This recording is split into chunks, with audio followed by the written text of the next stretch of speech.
Hello friends, welcome to target online exam. आज हम discussion करेंगे हिंदी पेडागोजी।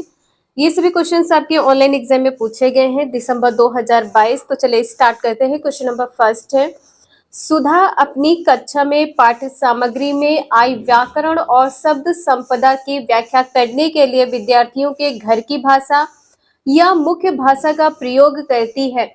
बाद में वह उन्हें उनका अनुवाद करने में मदद करती है। सुधा अपने विद्यार्थियों को अंग्रेजी सीखने में किस विधि का अनुसरण कर रही है? बच्चे को अंग्रेजी सिखाना है, किस विधि का अनुसरण कर रही है? संरचनात्मक विधि या संप्रेषणात्मक भाषा शिक्षण है, या व्याकरण अनुवाद विधि है, या प्रत्यक्ष विधि है?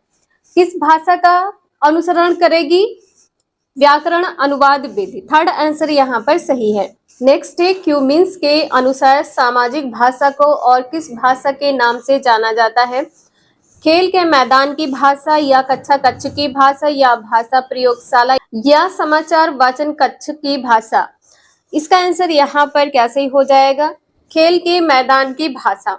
सामाजिक भाषा को और किस भाषा के नाम से जाना जाता है? खेल के मैदान की भाषा, जिसमें सभी प्रकार की भाषाएं सम्मिलित होती हैं। पहला आंसर यहाँ पर सही है। देखिए, कक्षा कक्ष की जो भाषा होती है, आप या तो हिंदी में पढ़ेंगे, जैसे हिंदी मीडियम और इंग्लिश मीडियम है, इसी प्रकार से जो कक्षा की भाषा होती है, या कक्षा में सभी बच्चे हिंदी के होंगे या सभी बच्चे इंग्लिश के होंगे। और समाचार वाचन की यदि हम बात करें तो आप या तो इंग्लिश का न्यूज़पेपर लेंगे और या तो आप हिंदी का न्यूज़पेपर लेंगे। लेकिन खेल के मैदान में जब सभी बच्चे एक साथ इकट्ठा होते हैं तो अलग अलग भाषा उनकी होती है। तो यहाँ पर आपका आंसर पहला सही हो जाएगा, खेल के मैदान की भाषा। नेक्स्ट है, स्वनिम जागरूकता। इस बात की समझ है कि स्वनिम जागरूकता क्या है? भाषा में स्वनिम होते हैं। भाषा की ध्वनि को पहचाना जा सकता है, पृथक किया जा सकता है, स्थिति के अनुसार ढाला जा सकता है। भाषा की ध्वनियों को याद करने की आवश्यकता है, ये पॉइंट यहाँ पर गलत है। भाषा की ध्वनियां पहचानी नहीं जा सकती, जबकि भाषा की ध्वनियां पहचानी जा सकती हैं, ये भी पॉइंट यहाँ पर गलत है। दूसरा आंसर इसका यहाँ पर सही है। भाषा की ध्वनि को पहचाना जा सकता है, पृथक किया जा सकता है और स्थिति के अनुसार इसे ढाला जा सकता है। नेक्स्ट है, रेखा विद्यार्थियों को आरंभ, मध्य और अंत की ध्वनियों को पृथक पृथक कर पहचानने में मदद करती है। इस तरह से वह उनके किस पहलू को मजबूत कर रही है? ध्वन्यात्मक जागरूकता है, आकृति मूलक जागरूकता है, या चित्र मूलक जागरूकता है, या व्याकरण जागरूकता है? नाइन्थ का आंसर यहाँ पर क्या सही हो जाएगा? देखिए, यहाँ पर क्या कहा है, ध्वनि की बात की गई है। क्वेश्चन को आप लोग अच्छे से रीड करिएगा। यहाँ पर कहा गया है कि जो विद्यार्थियों को आरंभ, मध्य और अंत की ध्वनियों को पृथक पृथक कर पहचानने में मदद करती, तो ध्वनि की बात की गई यहाँ पर है।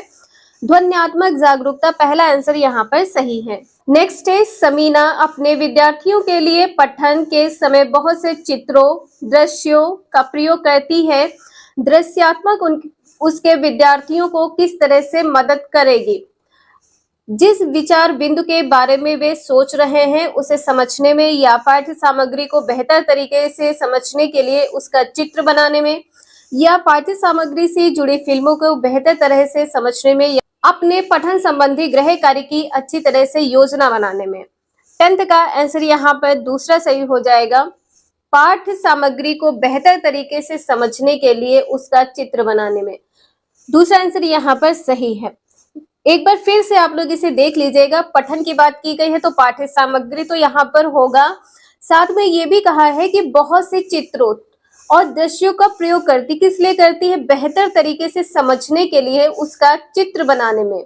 नेक्स्ट है, निर्देश पठन विद्यार्थियों को उन पठन युक्तियों के विकास के माध्यम से पठन प्रक्रिया पर बेहतर अधिकार प्राप्त करने में मदद करता है। जो निर्देश पठन, ठीक है, आप जब किसी को निर्देश देते हैं तो यहाँ पर आपका आंसर क्या सही हो जाएगा? डिकोड करने और अर्थ निर्माण में मदद करती है, या डिकोड और कूटबद्ध करने में मदद करती? कूटबद्ध यहाँ पर नहीं होगा।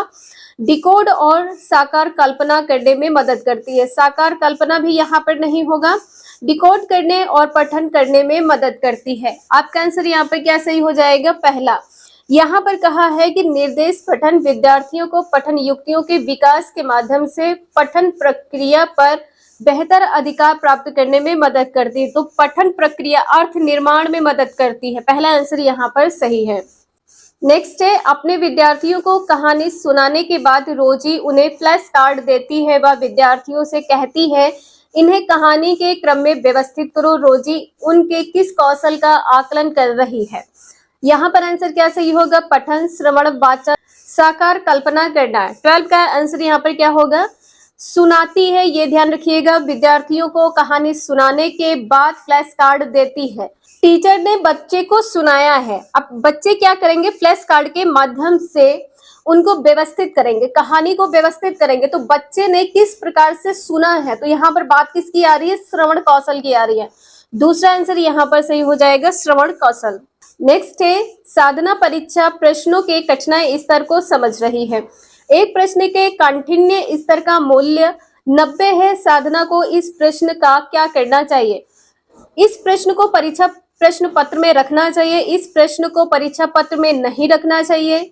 यह प्रश्न सामान्यतः परीक्षा के लिए कठिन है, यह प्रश्न परीक्षा के लिए अच्छा प्रश्न है। साधना ने परीक्षा प्रश्नों में कठिनाई स्तर को समझा है। एक प्रश्न काठिन्य स्तर का है, कठिन प्रश्न एक है, तो यहाँ पर क्या करना है? छोटे बच्चे की बात की गई है, प्रश्न को परीक्षा से हटा देना चाहिए, प्रश्न को नहीं रखना चाहिए, इस प्रश्न को परीक्षा पत्र में नहीं रखना चाहिए। दूसरा आंसर यहाँ पर सही है। नेक्स्ट है, बुनियादी अंतरवैयक्तिक संप्रेषण कौशल की अवधारणा किसके द्वारा दी गई है? स्टीफन क्रैसन के द्वारा, ले वाइगोत्स्की के द्वारा, बीएफ स्किनर के द्वारा या जिम क्यूमिंस के द्वारा। 14 का आंसर यहाँ पर क्या सही हो जाएगा? फोर्थ, जिम क्यूमिंस के द्वारा। नेक्स्ट है, गुरजीत अपने विद्यार्थियों को सामाजिक कौशल और सामाजिक भाषा सिखाना चाहती है। इसके लिए कौन सी युक्ति सर्वोत्तम होगी? क्या कहा है? भाषा सिखाना चाहती है। तो यहाँ पर आपका आंसर क्या सही हो जाएगा? ड्रामा, खेल, रोल प्ले या वाद विवाद। तो आपका आंसर यहाँ पर थर्ड सही हो जाएगा, रोल प्ले। छोटे बच्चे वाद विवाद करने में कठिनाई महसूस करेंगे, ये पॉइंट यहाँ पर गलत है। थर्ड आंसर यहाँ पर सही है। नेक्स्ट है, भाषा अधिगम में मौन अवधि चुनौतीपूर्ण है।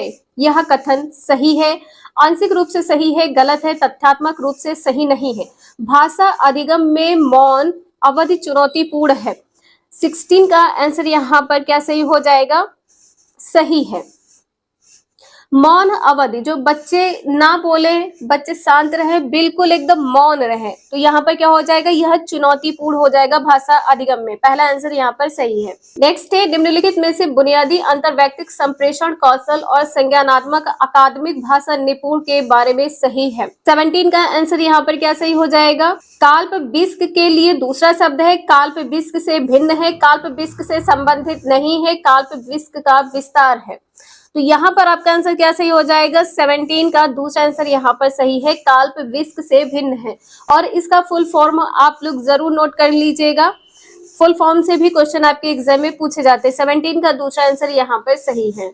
नेक्स्ट है, सुनकर याद कर लेने वाले मौखिक निर्देशों को प्राथमिकता देने वाले और श्रवण व वाचन के मध्य से सीखने वाले विद्यार्थी किस प्रकार के अधिगम को चाहते हैं? दृश्यात्मक, श्रव्य, गत्यात्मक या स्थानिक। 18 का आंसर यहाँ पर क्या सही हो जाएगा? यहाँ पर क्या कहा है कि सुनकर याद करना, तो सुनकर याद करने की बात की गई है, आपके क्वेश्चन में ही आंसर होते हैं, इसे आप लोग ध्यान रखिएगा। श्रव्यात्मक, यहाँ पर क्या हो जाएगा? दूसरा आंसर सही हो जाएगा, श्रव्य के माध्यम से। नेक्स्ट है, निम्नलिखित में से कौन सी शब्द रचना की प्रक्रिया है? शब्द निर्माण, उद्धृत करना, संयोजन करना, मिलान करना।